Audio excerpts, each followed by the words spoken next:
आप सभी YouTube के दर्शकों को मेरा हाथ जोड़ करके प्रणाम, नमस्कार, जय श्री राम। आप सबका हमारे YouTube चैनल भक्ति कर्म से में हार्दिक स्वागत और अभिनंदन है। आशा और उम्मीद करता हूँ कि आप सभी लोग स्वस्थ होंगे, मंगल में होंगे, परमात्मा की भक्ति करने में लग गए होंगे। आज पुनः आप सबके आशीर्वाद, प्रेरणा, स्नेह, प्रेम के कारण आप सबके बीच में एक वीडियो लेकर के पुनः उपस्थित हुआ हूँ। आशा और उम्मीद करूंगा कि यह वीडियो भी कहीं ना कहीं आप लोगों को कुछ ज्ञानवर्धक बातें बतलाएं।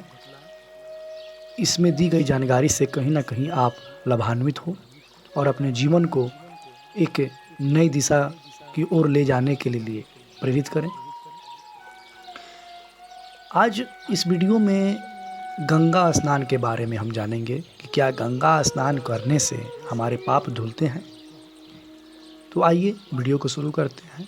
आप सबसे निवेदन है कि वीडियो को अंत तक देखें, क्योंकि जब तक आप वीडियो को अंत तक नहीं देखेंगे आप सिर्फ इसका टाइटल शीर्षक देख करके बोरिंग महसूस करेंगे और आप वीडियो को छोड़ करके भाग जाएंगे। तो मैं ऐसा आप सबसे यही निवेदन और विनती करूंगा कि वीडियो को अंत तक अवश्य देखिए, क्योंकि वीडियो में बहुत सारी जानकारियां होती हैं जो शायद आपको कहीं ना कहीं पता भी हो और नहीं भी हो सकता है। इसलिए वीडियो को अंत तक देखिए और कुछ जानकारी लीजिए। एक समय शिव जी महाराज पार्वती के साथ हरिद्वार में घूम रहे थे। पार्वती जी ने देखा कि सहस्त्रों मनुष्य गंगा में नहा नहा कर हर हर कहते चले जा रहे हैं, परंतु प्रायः सभी दुखी और पाप परायण हैं। पार्वती जी ने बड़े आश्चर्य से शिव जी से पूछा कि हे देव, गंगा में इतनी बार स्नान करने पर भी इनके पाप और दुखों का नाश क्यों नहीं हुआ? क्या गंगा में सामर्थ्य नहीं रहा? शिव जी ने कहा, प्रिय, गंगा में तो वही सामर्थ्य है, परंतु इन लोगों ने पाप नाशिनी गंगा में स्नान ही नहीं किया है, तब इन्हें लाभ कैसे हो? पार्वती जी ने आश्चर्य से कहा कि स्नान कैसे नहीं किया? सभी तो नहा नहा कर आ रहे हैं, अभी तक इनके शरीर भी नहीं सूखे हैं। शिव जी ने कहा, यह केवल जल में डुबकी लगाकर आ रहे हैं, तुम्हें कल इसका रहस्य समझाऊंगा। शिव जी ने लीला से ही वृद्ध रूप धारण कर लिया और दीन विवश की तरह गड्ढे में जाकर ऐसे पड़ गए जैसे कोई मनुष्य चलता चलता गड्ढे में गिर पड़ा हो और निकलने की चेष्टा करने पर भी निकल ना पा रहा हो। पार्वती जी को उन्होंने यह समझाकर गड्ढे के पास बैठा दिया कि देखो, तुम लोगों को सुना सुना कर यूं पुकारती रहो कि मेरे वृद्ध पति अकस्मात गड्ढे में गिर पड़े हैं, कोई पुण्यात्मा इन्हें निकाल कर इनके प्राण बचाए और मुझ असहाय की सहायता करे। शिव जी ने यह और समझा दिया कि जब कोई गड्ढे में से मुझे निकालने को तैयार हो जाए तब इतना अवश्य कहना कि मेरे पति सर्वदा निष्पाप हैं, इन्हें वहीं छुए जो स्वयं निष्पाप हो। यदि आप निष्पाप हैं तो इनके हाथ लगाइए, नहीं तो हाथ लगाते ही आप भस्म हो जाएंगे। स्वयं भस्म न हो जाए इसलिए किसी में साहस नहीं हुआ। सैकड़ों आए, सैकड़ों ने पूछा और चले गए। संध्या हो चली। शिव जी ने कहा, पार्वती, देखा आया कोई गंगा में नहाने वाला? एक युवक का हृदय करुणा से भर आया। उसने शिव जी को निकालने की तैयारी की। पार्वती ने रोक कर कहा कि भाई, यदि तुम सर्वथा निष्पाप नहीं होगे तो मेरे पति को छूते ही जल जाओगे। उसने बिना किसी संकोच के दृढ़ निश्चय के साथ पार्वती से कहा कि माता, मेरे निष्पाप होने में तुझे संदेह क्यों होता है?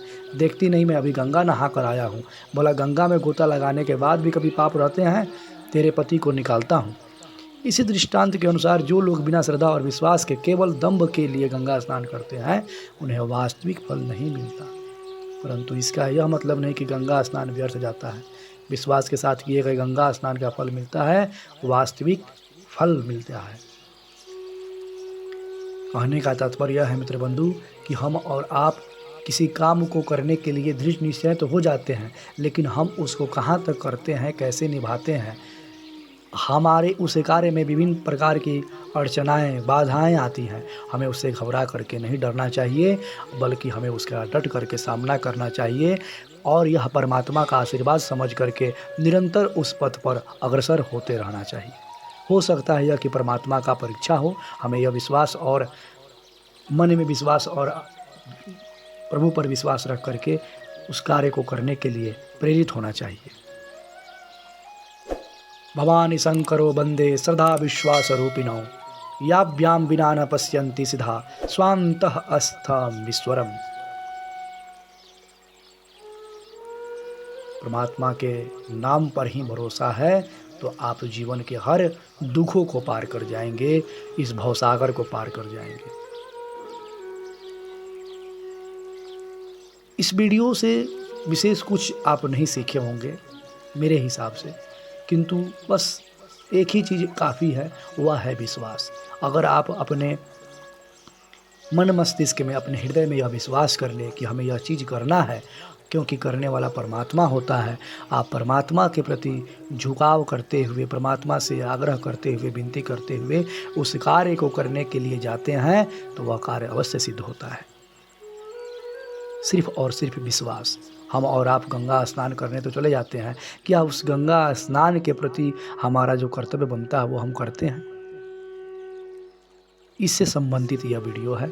आशा और उम्मीद करता हूँ कि कहीं ना कहीं आप अपने मन में विश्वास को अवश्य जगाए रखेंगे। परमात्मा के प्रति आपका विश्वास डगमगाएगा नहीं, और सेवा की भाव, इसमें सेवा की भाव को भी दर्शाया गया है।